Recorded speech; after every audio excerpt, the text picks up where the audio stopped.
حضرت بشر آفی رحمت اللہ علیہ سے سارا زمانہ پیار کرتا تھا۔ بغداد کا ایک تاجر کہتا ہے مجھے نہیں بابا اچھا لگتا تھا۔ ہمارا اپنا اپنا ذہن ہے نا، ہم کہتے ہیں میں نے جدھر ساری دنیا جا رہی ہے وہاں نہیں جانا، کہتے ہیں کہ وہ بابا مجھے نہیں اچھا لگتا تھا، حالانکہ سارا بغداد عزت کرتا۔ کیوں نہیں اچھا لگتا تھا؟ کہتے ہیں اس لیے کہ بابا نہ صرف فرض مسجد میں پڑھتا تھا، باقی نماز گھر جا کے۔ تو میں کہتا تھا اتنا ولی ہے تو باقی بھی مسجد میں پڑھے۔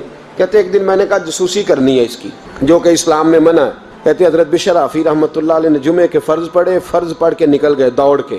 فرماتے ہیں میں پیچھے ہو گیا، میں نے کہا میں نے سنتیں چھوڑ دی ہیں پر اس کا پتہ کرنا ہے، سنت نفل بعد میں پڑھوں گا۔ کہتے ہیں حضرت بشر آفی جلدی سے نا ایک کباب والی دکان پہ گئے، وہاں سے کباب خریدے، اور میں نے کہا بوڑھے کی عمر دیکھو اور اس کے ذائقے دیکھو، اس عمر میں بھی کباب کھائے گا۔ اوئے ہوئے، مولوی کو روٹی نے ستایا تھا اس لیے سنت اور نفل چھوڑ آیا ہے۔ کہتے ہیں تھوڑا سا وہ آگے بڑھے تو نان بھائی کی دکان سے نا نان خریدے، میں نے کہا دیکھو یار، دیکھو اس کے ذائقے، گرم نان کھائے گا۔ بہت سارے لوگ بغداد میں رات کی روٹی کھاتے پر یہ گرم کھاتا ہے۔ کہتے ہیں حضرت وہ نان اور کباب لے کے نا جنگل کی طرف مڑے تو میرے دل میں خیال آیا یار بڑا ہی اس آدمی کا عجیب ذہن ہے، یہ اب سبزے پہ بیٹھ کے یہاں موج کرے گا، کھائے پیے گا، اور سنت نفل چھوڑ دی، اللہ ہزاروں مرید ہیں۔ کہتے ہیں حضرت جنگل میں داخل ہوئے، تھوڑا سا سفر کیا تو کچی آبادی آ گئی۔ کچی آبادی، ایک کچے مکان کی ٹوٹا ہوا دروازہ، باہر سے کنڈی لگی۔ بغداد کے ننگے پاؤں چلنے والے ہزاروں مریدوں کے اس پیر نے کنڈی کھولی، اندر گئے، ایک فالج زدہ بابا جی بیٹھے۔ کہتے ہیں حضرت بشر آفی نے اپنی ایک پگڑی کھولی اور اس آدمی کے منہ سے پانی نکل رہا تھا، رال ٹپک رہی تھی۔ کہتے پہلے اپنی پگڑی سے منہ صاف کیا، پھر پیالے سے پانی ڈال کے منہ دھویا، پھر حضرت اس کے ٹانگوں پہ کپڑا ڈال کے روٹی کا لقمہ توڑ کے اس کے منہ میں ڈال کے کہنے لگے بابا ناراض نہ ہونا، جمعے والے دن مجھے دیر ہو جاتی ہے، ابھی تو میں نے سنت اور نفل بھی پڑھنے ہیں، ناراض نہ ہونا، مجھے دیر ہو جاتی ہے۔ کہتے ہیں وہ بابا رو پڑا اور کہنے لگا بشر یار 14 سال ہو گئے تو روز آتا ہے، 14 سال، یہ 1 صدی کا قصہ ہے، 2-4 برس کی بات نہیں، 14 سال سے تو روز آتا ہے، میں پتہ نہیں کب تک لاش بنے پڑا رہوں گا، تو کب تک آئے گا؟ حضرت بشر آفی نے بابے کے آنسو پوچھ کے کہا بابا فکر نہ کر، آج کے بعد یہ جملہ نہ کہنا کہ تو میرے لیے بوجھ ہے۔ فرمایا لوگ سمجھتے ہیں کہ میں نے عبادت کر کے مقام پایا ہے، لوگ سمجھتے ہیں میں نوافل زیادہ پڑھتا ہوں، دنیا جانتی ہے کہ میری رات کی تسبیح زیادہ مضبوط ہے، پر میں ان میں سے کوئی بات بھی نہیں، میں تو تیری نوکری کرتا ہوں تو اللہ نے میری عزتوں میں اضافہ فرما دیا ہے۔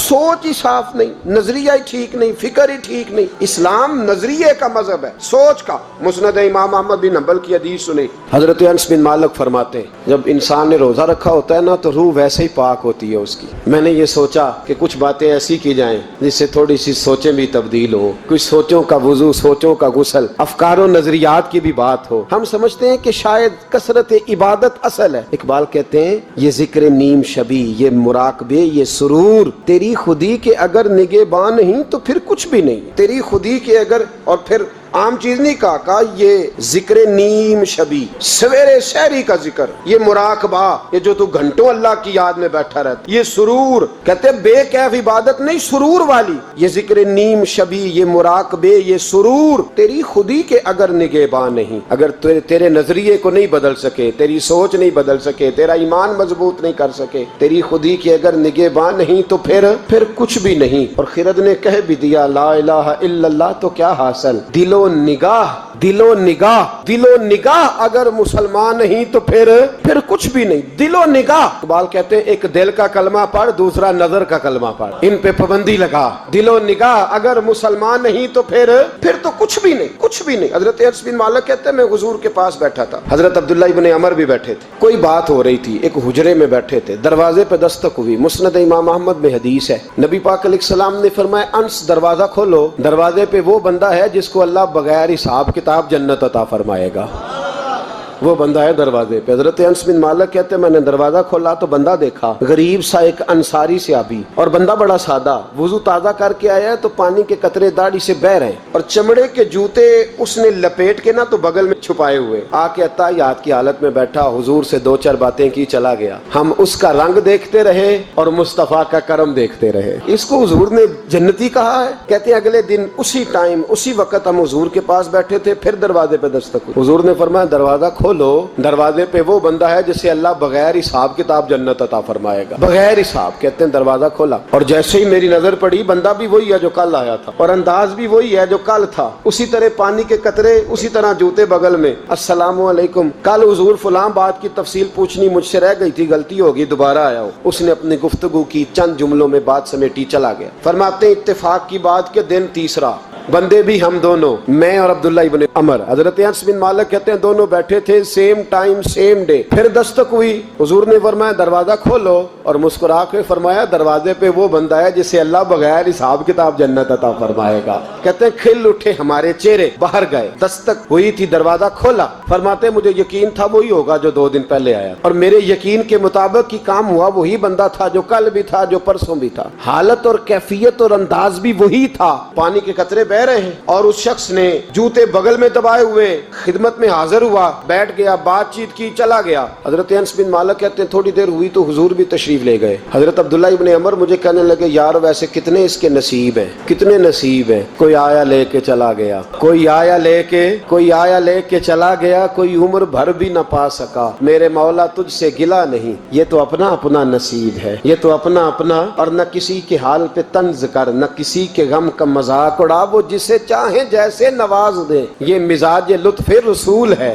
صلی اللہ تعالی علیہ وسلم. کہتے ہیں ہم لوگ گفتگو کرنے لگے. عبداللہ ابن عمر مجھ سے کہنے لگے یار ویسے پتہ کرنا چاہیے یہ کون سا عمل کرتا ہے, پتہ کرنا. جیسے ہم نہیں پتہ کرتے کہ یہ بندہ بڑا چمک گیا, پتہ کرو کون سا کاروبار کرتا ہے, ذرا اس کی جاسوسی تو کرو. اور بندے بھی بڑے سمجھدار ہیں, وہ سائیڈ بزنس نہیں بتاتے, وہ کہتے ہیں وہ جو میرا علیحدہ ہے وہ نہیں بتانا, کہیں یہ نہ شروع کر لے. حالانکہ انسان کے پاس جو خوبی, جو اللہ نے اسے دولت دینی ہوتی ہے, وہ اپنا اپنا نصیب ہوتا ہے, وہ گھر میں بیٹھے بھی اللہ عطا کر دے. وہ کہتے ہیں کہ پتہ کرو کیا عمل کرتا ہے. تو حضرت عبداللہ ابن عمر کہتے ہیں میں اس کے پیچھے ہو گیا, اس سے سلام لی. تو میں نے کہا مجھے 2-3 دن کے لیے مہمان بنا لو گے؟ مان نہ مان, میں تیرا مہمان. 2-3 دن کے لیے مہمان بنا لو گے؟ تو کہتے ہیں مجھ سے کہنے لگا کوئی گھر میں جھگڑا ہو گیا, کیونکہ پڑوس میں تو تمہارا قریب ہی تو تمہارا گھر ہے, میرے مہمان بننے کو جھگڑا ہے. تو میں نے کہا چلو ایسے ہی سمجھ لو, پر مجھے مہمان بنا لو. کہتے ہیں میں 3 دن اور 3 راتیں اس شخص کے ساتھ رہا. وہ کتنا صدقہ کرتا ہے میں نوٹ کرتا رہا, نماز کتنی پڑھتا ہے, اس کا کیا. میں چاہتا تھا کہ وہ عمل مجھے ملے, اس کی برکت سے مصطفیٰ نے اسے 3 مرتبہ جنتی فرمایا ہے, تاکہ وہ کیفیات مجھے بھی ملے. حضرت عبداللہ ابن عمر کہتے ہیں کہ میں نے کوئی خاص چیز نہیں دیکھی. وہ عشاء پڑھتا تو فجر تک بستر پہ کروٹیں لیتا, اور میں الحمدللہ اٹھ کے تہجد بھی پڑھتا, نوافل بھی پڑھتا. کہتے ہیں وہ 1 سپارہ پڑھتا, میں 3 پڑھتا. فرماتے اس نے 3 دنوں میں کھجور بھی صدقہ نہیں دی, کہ کھجور بھی, اور میں نے بڑے بڑے غریبوں کی مدد کی. میں کہنے لگا کہ عمل تو میرا زیادہ ہے اس سے, پھر خوبی کیا ہے؟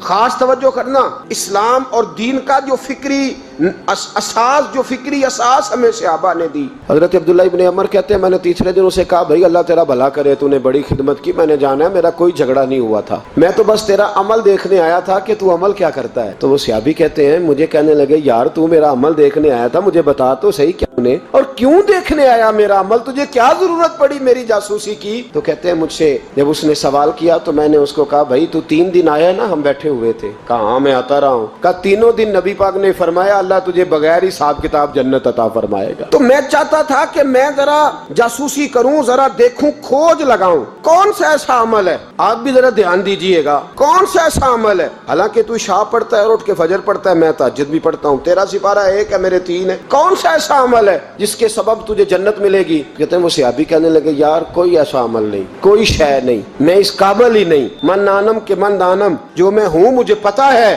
کہا پھر کوئی بات تو ہوگی, تیری مہربانی بتا دے, میں نے 3 دن 3 راتیں محنت کی ہیں, بتا دے.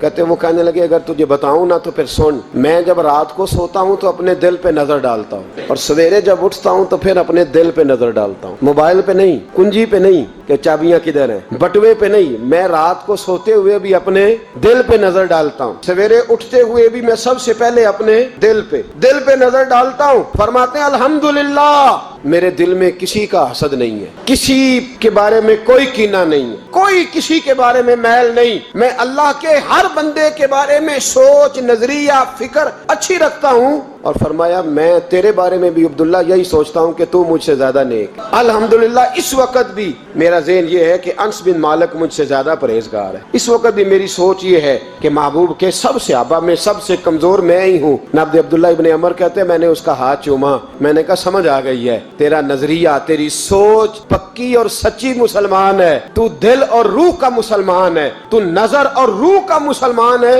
یہ سبب ہے کہ اللہ کے رسول نے زمین پر چلتے ہوئے بھی تجھے 3 دفعہ جنت کی بشارت عطا فرما دی.